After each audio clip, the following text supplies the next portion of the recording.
नमस्कार, मैं हूं पंकज भार्गव। इस वक्त पूरे देश की निगाह हैदराबाद में होने वाले चुनाव पर है। हैदराबाद म्युनिसिपल कॉर्पोरेशन की इलेक्शन की काउंटिंग जारी है। 72 सीटों पर लीड के साथ टीआरएस अभी तक सबसे आगे चल रही है। ओवैसी की पार्टी एआईएमआईएम और बीजेपी के बीच कड़ी टक्कर चल रही है। एआईएमआईएम 40 और बीजेपी 34 सीट पर बढ़त बनाए हुए है। हैदराबाद म्युनिसिपल कॉर्पोरेशन के चुनाव के बाद मेयर भले ही बीजेपी का न बने, लेकिन इस चुनाव ने बीजेपी का दक्षिण का द्वार पर शानदार वेलकम किया है। आपको बता दें कि सुबह के वक्त जब पोस्टल बैलेट की गिनती हो रही थी तो बीजेपी ने सबको चौंका दिया था। पोस्टल बैलेट की गिनती के वक्त जो ट्रेंड था उसके मुताबिक बीजेपी फर्स्ट पोजीशन पर चल रही थी। बीजेपी को 87, टीआरएस को 33 और एमआईएम को 17 सीटों पर बढ़त थी। लेकिन जैसे जैसे काउंटिंग आगे बढ़ी, टीआरएस ने फिर बढ़त बना ली और अब 73 सीटों के साथ सबसे आगे टीआरएस चल रही है। तो वहीं कड़ी टक्कर चल रही है बीजेपी और एआईएमआईएम के बीच। 40 पर एमआईएम और 34 पर बीजेपी आगे चल रही है, जबकि कांग्रेस कहीं नहीं है, दूर दूर तक 3 सीटों पर आगे चल रही है। तो आपको बता दें कि अब जो लेटेस्ट पोजीशन है वो ये कि अभी तक के रुझानों के हिसाब से अगर देखा जाए तो 73 पर टीआरएस आगे चल रही है, जबकि 34 पर बीजेपी। 4 से 34 यानी एक बड़ा फासला तय बीजेपी ने किया है और 40 पर एआईएमआईएम है और इनकी पोजीशन कहीं ना कहीं इंटैक्ट है। इसमें ज्यादा फर्क नहीं पड़ता हुआ नजर आ रहा है। तो आपको बता दें इस वक्त की जो लेटेस्ट सिचुएशन है हैदराबाद म्युनिसिपल कॉर्पोरेशन के चुनावों में, वो आप देख लीजिए कि टीआरएस जो है 72 के साथ सबसे आगे चल रही है, जबकि बीजेपी 35 और 40 पर एआईएमआईएम। और हमारे सहयोगी टी राघवन हैदराबाद से हमारे साथ जुड़ रहे हैं। पहला सवाल तो यही है राघवन कि बीजेपी ने अपनी पूरी ताकत झोंक दी थी और अगर देखें तो 4 से अगर 35 पर नंबर पहुंचा तो प्रदर्शन तो बहुत अच्छा है, लेकिन फिर भी कहीं ना कहीं कुछ कमी रह गई।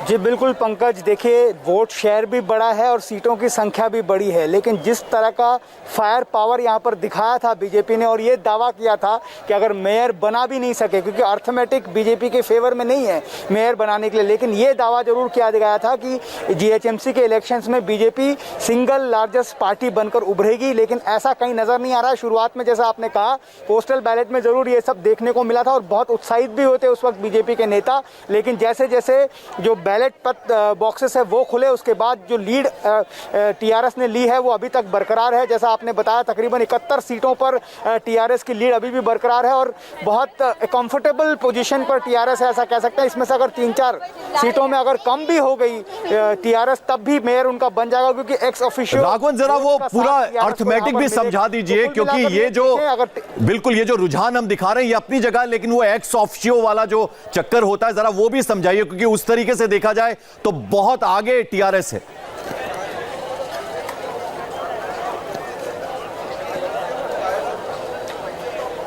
जी देखिए पंकज, 150 जो डायरेक्टली इलेक्टेड कॉर्पोरेटर्स हैं, उसके अलावा यहाँ पर 45 एक्स ऑफिशियो वोट्स भी हैं जो यहाँ के चुने हुए प्रतिनिधि जो जीएचएमसी की लिमिट में एमएलएस, एमपीस और एमएलसीज हैं उनके वोट हैं। और उसमें टीआरएस ने क्योंकि 2018 के विधानसभा चुनाव में यहाँ पर लैंडस्लाइड विक्ट्री दर्ज की थी, इसलिए सबसे ज़्यादा 31 ऐसे वोट जो हैं वो टीआरएस के पास हैं, 10 वोट एमआईएम के पास हैं, सिर्फ 3 वोट बीजेपी के पास है और 1 वोट कांग्रेस के पास है। तो ऐसे में अगर बीजेपी को अपना मेयर बनाना, जो अब तो बिल्कुल असंभव सा लग रहा है पंकज, उसके लिए कम से कम 98 सीटें बीजेपी को यहाँ पर जीतनी होगी, जो सिंपल मेजॉरिटी है उसमें से। मतलब 3 वोट अगर बीजेपी के पास है तो 95 सीटें आज के हालात में बीजेपी को जीतनी होगी। वो एकदम अब रूल्ड आउट लग रहा है। लेकिन जहां तक टीआरएस की बात कर लें पंकज, अगर वो 67 सीटें भी जीत जाती है पूरे नतीजे आने के बाद भी, तो उसका मेयर बन जाना आसान है। तो ऐसा लग रहा है कि अब टीआरएस काफी कंफर्टेबल सिचुएशन में है यहाँ पर। बिल्कुल, लेकिन अगर 99 से 72 पे आ गई है टीआरएस तो नुकसान जो हुआ है उसका फायदा बीजेपी को हुआ और कहीं ना कहीं जो दक्षिण के द्वार, एक और द्वार खुलने की बात है,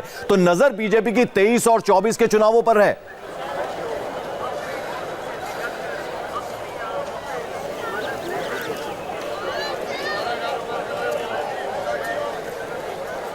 राघवन, मेरी आवाज मिल रही है आपको?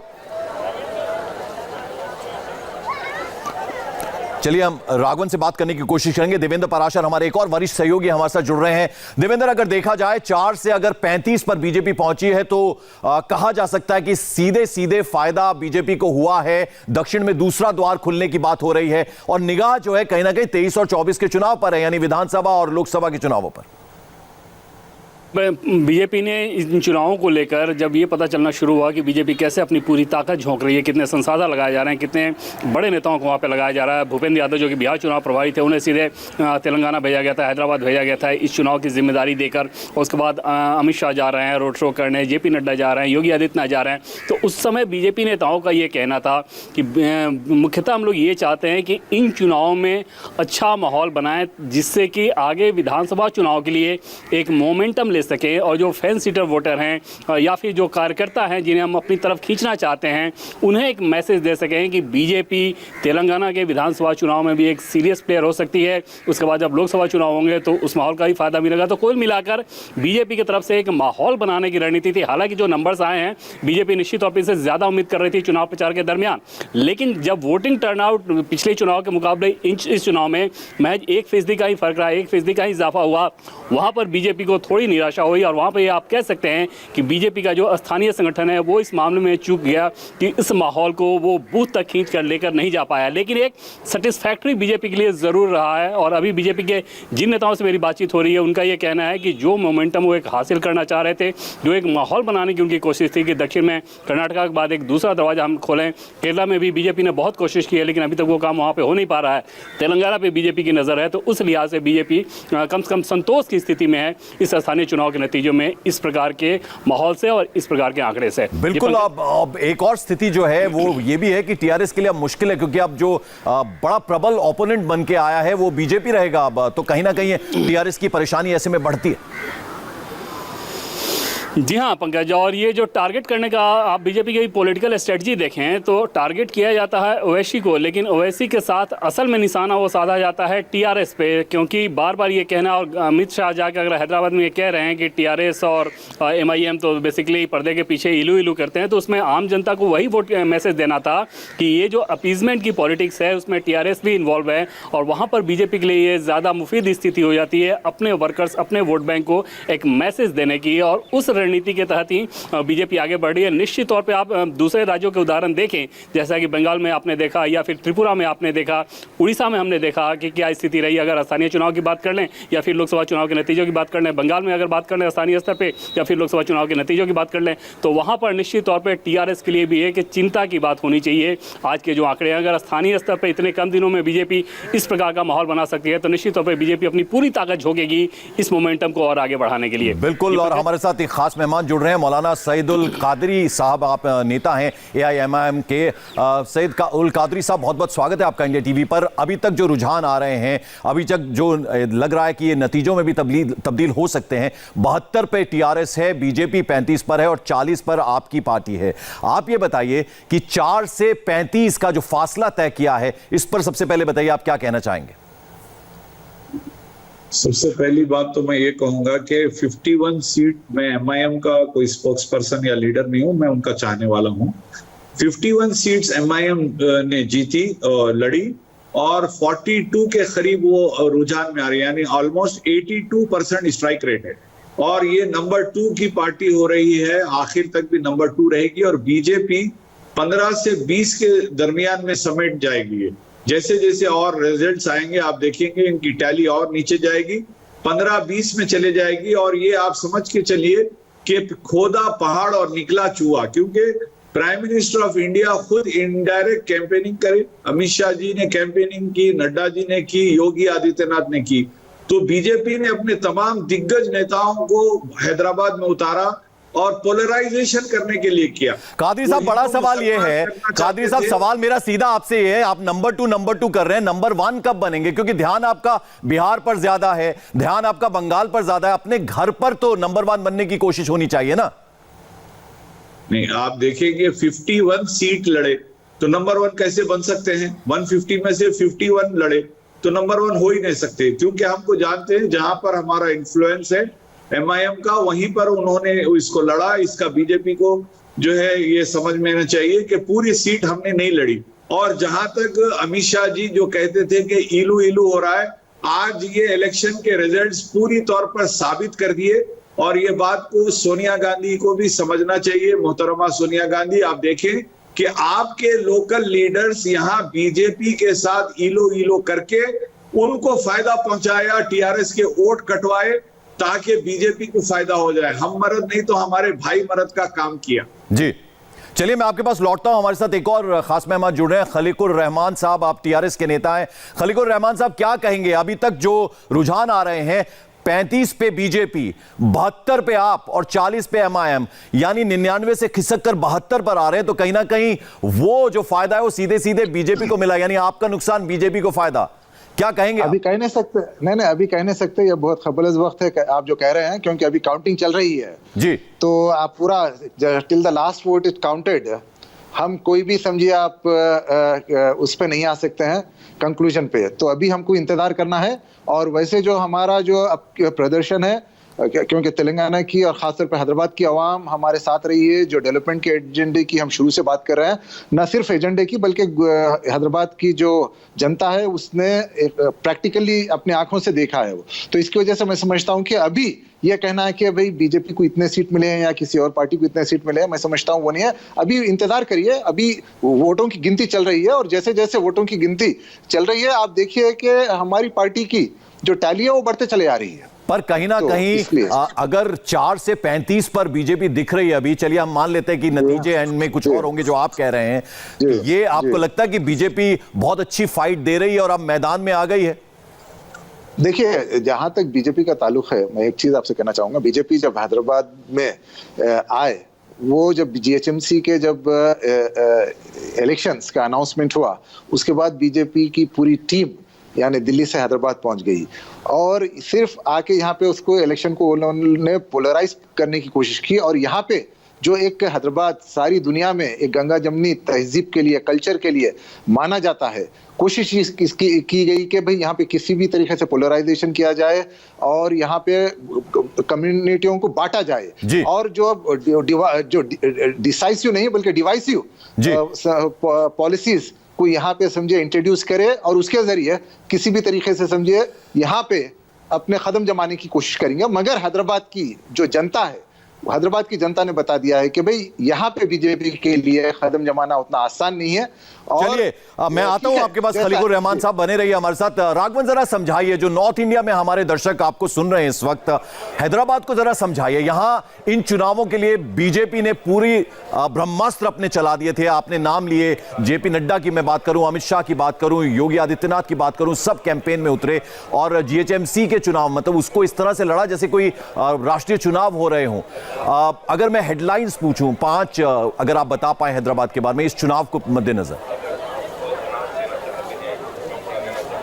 जी देखिए पंकज, बहुत सीधी सी बात है, जो दुब्बाका का उपचुनाव बीजेपी ने जीता था वहां से बीजेपी को एक इम्पेटस मिला, क्योंकि उनको ऐसा लगा कि दुब्बाका की सीट 3 ऐसी सीटों से घिरी हुई है, जो गजवेल, सिद्दीपेट, सिरसेला, ये तीनों सीटें टीआरएस के कद्दावर नेताओं की है। खुद मुख्यमंत्री की एक सीट उसमें से है। उसके बाद बीजेपी को ऐसा लगा, और चूंकि 2019 के लोकसभा चुनाव में भी बीजेपी को बहुत जबरदस्त सफलता मिली थी, 4 एमपीज यहाँ पर उनके चुनकर आए थे, तो बीजेपी को ऐसा लगा कि अब जो एक सेंटिमेंट टीआरएस के नेता सीएम केसीआर के खिलाफ पूरे तेलंगाना में है, खासतौर पर हैदराबाद में भी बाढ़ के बाद देखा जा रहा था कि वो अपने घर से बाहर नहीं निकले थे, उसको कहीं ना कहीं एनकैश कर लेगी। और शायद यही एक बड़ी वजह रही कि बीजेपी ने अपनी पूरी फायर पावर को यहाँ पर उतार दिया। लेकिन जिस तरह के नतीजे अब सामने आ रहे हैं, उससे लगता है कि बीजेपी का, जैसा हमने बताया कि वोट शेयर और सीटों की संख्या में बढ़ोतरी हुई। अगर स्ट्राइक रेट की आप बात कर लें, अगर 20-25 पर भी बीजेपी, अगर जैसा बाकी जो दूसरी पार्टी के नेता कह रहे हैं, अगर 25 सीटों पर भी रहती तो भी 3 से 25, 4 से 25 बीजेपी के लिए बहुत बड़ी छलांग होगी।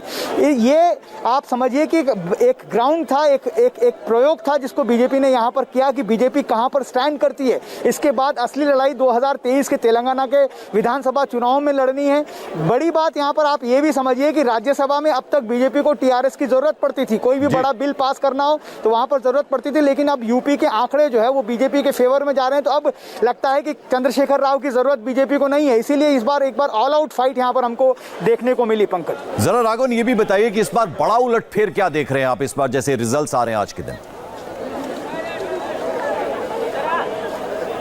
जी देखिए, बड़े उलटफेर की बात कर लें तो जैसा शुरू में बताया गया था कि पोस्टल बैलेट्स के साथ जिस तरह से बीजेपी ने एकदम कमबैक किया था, लगा था कि एक तरफ लैंडस्लाइड विक्ट्री की तरफ बढ़ रही है, लेकिन जैसे ही बैलेट बॉक्सेस खुले पूरा खेल बदल गया। अब आप देख रहे हैं नतीजे आपके सामने। टेक अवेज बीजेपी के लिए बहुत सिंपल है। एक बहुत बड़ा सेटबैक बीजेपी के लिए अगर हम कहना चाहें तो ये होगा कि जिस तरह से पूरा एक माहौल यहाँ पर सेंट्रल लीडरशिप ने तैयार किया था, हमने खुद ग्राउंड लेवल पर देखा कि लोग बीजेपी की बात करने लगे थे, घरों घरों में बीजेपी की बातें होने लगी थी, लेकिन वो वोटर्स जो बीजेपी को वोट करना चाहते थे, शायद बीजेपी का स्थानीय नेतृत्व उन वोटर्स को वोट बैंक बूथ तक नहीं ले जा पाया। ये समझने वाली बात होगी। दूसरी बात, खुद प्रधानमंत्री नरेंद्र मोदी ने यहाँ के जो तेलंगाना के प्रदेश अध्यक्ष हैं बी संजय कुमार, उनको फोन कर ये बधाई दी है कि जिस तरह की फाइट उन्होंने लड़ी थी, ये बात फोन पर की गई। 10 मिनट तक प्रधानमंत्री ने चर्चा की। तो कहीं ना कहीं इस बात का इंडिकेशन मिल रहा है पंकज की आगे की लड़ाई के लिए बीजेपी को किस तरह से तैयार होना है। ये बातें वहां से समझ आ रही है। बहुत सिंपल सी बात है, अगर यहाँ पर तेलंगाना में बीजेपी अच्छा प्रदर्शन कर पाती है तो आंध्रा और तमिलनाडु में विधानसभा के चुनाव होने वाले हैं, केरल में विधानसभा के चुनाव होने वाले हैं। तो ये सब अगर हम उसको मद्देनजर रखें तो बीजेपी लगता है साउथ में एक बहुत बड़ी फाइट देने के लिए। राघवन, मैं मेहमानों के पास जाऊं उससे पहले एक सवाल और। मैंने सईदुल कादरी साहब से बोला था तो उन्होंने कहा कि 51 सीट पर चुनाव लड़ी है एमआईएम और 40 पे आगे चल रही है। तो यानी स्ट्राइक रेट इनकी बात करें तो इनका तो प्रदर्शन जो है इंटैक्ट है, एकदम उसी तरह की लगभग परफॉर्मेंस है इस बार भी 2016 की तरह। जी बिल्कुल, हम ये डे वन से इस बात को महसूस कर पा रहे हैं पंकज ग्राउंड पर, क्योंकि जिस तरह का ओल्ड सिटी का जो वोटिंग पैटर्न है, यहाँ के जो वोटर्स हैं, हम हर एक वोटर को यहाँ पर पूछे तो सब यही कह रहे थे कि वो मजलिस के काम से खुश हैं। मजलिस के कॉर्पोरेटर्स उनको ज़मीन पर नजर आते हैं। खुद असदुद्दीन ओवैसी का मोबाइल नंबर यहाँ हर किसी के पास है। अगर कोई भी समस्या हो तो वो सीधे उनसे बात कर सकते हैं और उनकी समस्याओं का तुरंत समाधान यहाँ पर होता है। ये बात नतीजों में भी देखने को मिल रही है। 44 सीटें पिछली बार उन्होंने जीती थी, अभी भी तकरीबन 40 पर वो लोग लीड कर रहे हैं। 22 सीटें उसमें से ऑलरेडी जीत चुके हैं और जो बाकी सीटें लीड कर रहे हैं उसमें कम से कम 5 से 10 हज़ार का डिसाइसिव अंतर हमको देखने को मिल रहा है और ये हो सकता है जीत में भी तब्दील हो जाए। हालांकि एक सीट जहां पर बताया जा रहा है कि कारवा असेंबली कॉन्स्टिट्यूएंसी जो एमआईएम की कॉन्स्टिट्यूएंसी है, वहां पर कुछ सीटें फंसी हुई है, वहां पर टीआरएस कड़ी टक्कर देती हुई नजर आ रही है। और ये बात केटीआर ने भी कही थी कि इस बार ओल्ड सिटी में जाकर हम मजलिस को कुछ सीटों पर हराएंगे। ये देखने वाली बात होगी। शायद असदुद्दीन ओवैसी की निगाहें अब कारवान सीट पर है कि वहां से वो कितनी सीटें निकालकर, वार्ड की सीटें निकालकर आ पाते हैं। अगर वहां से वो जीत हासिल करते हैं तो हम देखेंगे कि शाम होते होते शायद 44 से 45 भी हो जाए एमआईएम। पंकज, बिल्कुल, देवेंद्र पराशर भी हमारे साथ है। देवेंद्र, हमने देखा जिस तरह का माहौल बनाने की कोशिश बीजेपी की तरफ से की गई, वो कहीं ना कहीं रंग लाती भी नजर आ रही है। हालांकि मेयर जो है वो नहीं बनेगा बीजेपी का, लेकिन कहीं ना कहीं सीधे सीधे निगाहें 23 और 24 के चुनाव पर है बीजेपी की।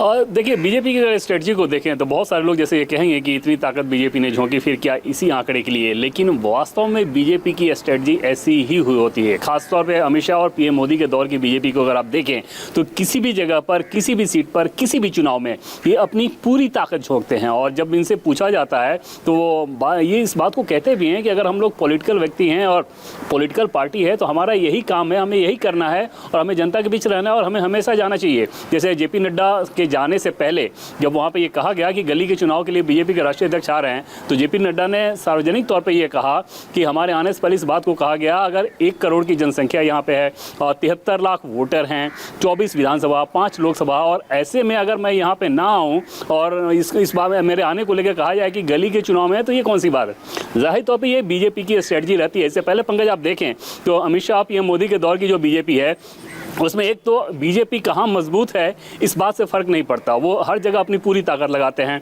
दूसरी चीज़ को वो गिव अप नहीं करते। जैसे दिल्ली विधानसभा चुनाव की आप बात कर लें, पिछले चुनाव में सबको ये पता था कि बीजेपी की हालत बहुत ख़राब है, बावजूद इसके आप देखें तो अंतिम 1-1.5 महीने में अमित शाह ने पूरी ताकत झोंकी थी और माहौल को बदलने की कोशिश की गई थी। उसका नतीजा ये हुआ कि बीजेपी के वोट परसेंटेज में 7-8% की बढ़ोतरी हो गई थी। तो जाहिर तौर पर त्रिपुरा का आप उदाहरण उठा के देख सकते हैं कि जिस त्रिपुरा में जब 2015 में अमित शाह गए तो महज 6 लोग आए थे उनको रिसीव करने के लिए त्रिपुरा बीजेपी अध्यक्ष के साथ। 6 के बाद 7वां कोई कार्यकर्ता नहीं था और वहां और बीजेपी के राष्ट्रीय अध्यक्ष अमित शाह पहुंचे थे तब 2015 में, और अगले 2 साल के भीतर त्रिपुरा में बीजेपी की सरकार बन जाती है। तो ये बीजेपी की स्ट्रेटजी रहती है, अमित शाह, पीएम मोदी के दौर की जो बीजेपी है, कि वो हर जगह पर अपनी पूरी ताकत झोंकते हैं, हर एक चुनाव को बहुत सीरियसली लेते हैं। और उसी का नतीजा ये था कि हैदराबाद के चुनाव में भी बीजेपी ने अपनी पूरी ताकत झोंकी इस स्ट्रेटजी के साथ कि अगर हैदराबाद के चुनाव चुनाव में बहुत अच्छा परफॉर्मेंस करते हैं तो वो बढ़िया मोमेंटम मिल जाएगा अगले विधानसभा चुनाव के लिए। उस तरह का मोमेंटम मिलता नहीं दिखाई दे रहा है आंकड़ों के लिहाज से। बावजूद इसके पिछले चुनाव की बात कर लें तो उस लिहाज से एक बड़ा मोमेंटम है। और बीजेपी के लिए जो चिंता करने वाली बात है वो यही कि इस माहौल को उसका स्थानीय संगठन क्यों नहीं भुला पाया। उसका जवाब भी यही रहेगा कि क्योंकि बीजेपी वहाँ पे मजबूत नहीं है। इसका नतीजा ये रहा कि इस माहौल को अच्छे तरीके से कैपिटलाइज नहीं कर पाई। लेकिन आगे आने वाले दिनों में निश्चित तौर पे टीआरएस के लिए मुश्किलें बढ़ सकती है बीजेपी के द्वारा। बिल्कुल। मौलाना कादरी साहब, आपके पास मैं आना चाहूंगा। जंग होती है, वो चाहे वो छोटी और बड़ी नहीं होती। बहुत मजाक उड़ाया गया। असदुद्दीन ओवैसी साहब ने भी कहा कि ट्रंप को बुला लीजिए चुनाव के कैंपेन के लिए, लेकिन आप देख रहे हैं कि वो जो मेहनत बीजेपी की तरफ से की गई, जो पूरी जान फूंक दी गई, उसका नतीजा यह है कि 35 पर आ रहा है उनका नंबर 4 से। देखिए, हैदराबाद में एमआईएम का एक एमपी है असदुद्दीन ओवैसी साहब, राइट, और इसी जीएचएमसी में किशन रेड्डी भी एमपी है सिकंदराबाद से।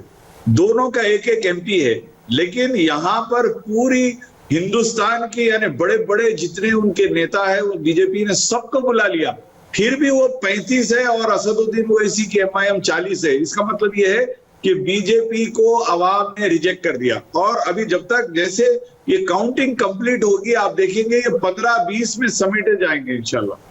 तो इनका टोटल फेलियर है, ये लोगों ने इनको रिजेक्ट कर दिया। उसकी वजह यह है कि इन्होंने हैदराबाद के लिए कुछ नहीं किया। पिछले 1.5 साल से हैदराबाद के लिए कोई फंड जारी नहीं किए गए, और जो फ्लड्स आए थे वो फ्लड्स के लिए 1 रुपया नहीं दिया, जबकि कर्नाटक में बाजू दिया सेम यही रीजन के लिए यही वक्त में, लेकिन हैदराबाद को नहीं दिया। तो हैदराबाद की आवाम बीजेपी को रिजेक्ट कर दी। और ये जो टैली आपको 35 अभी ये दिख रहा है और 15-20 भी आएंगे, उसकी मेजर वजह यह है कि कांग्रेस ने वोट काटे। 150 सीटों पे कांग्रेस लड़ी, जबकि वो वोट कटवा पार्टी साबित हुई। खलीकुर रहमान साहब, आपके पास आना चाहूंगा। ये जो 99 से 72 पर आप आ रहे हैं, क्या वजह इसके पीछे आप समझते हैं, या आपको भी लगता है कि एंड तक आते आते ये आपका जो नंबर है फिर वापस उसी तरफ जाएगा? नहीं, नंबर डेफिनेटली हमारा आगे बढ़ने वाला है। अभी आप देखिएगा, क्योंकि अभी काउंटिंग जारी है, जैसा कि इससे पहले भी मैंने कहा था। तो इसके लिए और रहा इलेक्शन, हर इलेक्शन रहता है। और अफसोस की बात सिर्फ यही है कि बीजेपी के जो इतने दिल्ली के खदावर नेतागण जो है हैदराबाद आए हैं, इस इलेक्शन से 1.5 महीना पहले यहाँ पे इतनी बड़ी बाढ़ आई थी, और उस बाढ़ में यहाँ पे कोई नेता दिल्ली का हैदराबाद नहीं आया देखने के लिए कि भाई जनता किस हाल में है। और सिर्फ हमारी सरकार थी जो घर घर जाके समझिए 6.5 लाख लोगों की समझिए आप वो मदद कर सके। और वहां पे समझिए आप, जब केंद्र सरकार को हमने पूछा फंड्स के लिए, तो 1 पैसा भी केंद्र सरकार ने नहीं दिया। अगर वही आप देखिए कर्नाटक है या महाराष्ट्र या गुजरात है, वहां पे होता है तो चौथे दिन समझिए केंद्र सरकार की तरफ से वहां पे मदद पहुंच जाती है। तो ये जो सौतेला जो रवैया है तेलंगाना स्टेट की तरफ, ये सिर्फ बीजेपी बिल्कुल मैं लौटूंगा आपके पास। राघवन, जरा ये बताइए, अब जो ये मोमेंटम बन रहा है बीजेपी का, उसको बरकरार रखना एक बड़ी चुनौती रहेगी। एक संगठन को पूरा एक तरह से बना के रखना, वो बहुत बड़ा चैलेंज रहेगा बीजेपी के लिए अब।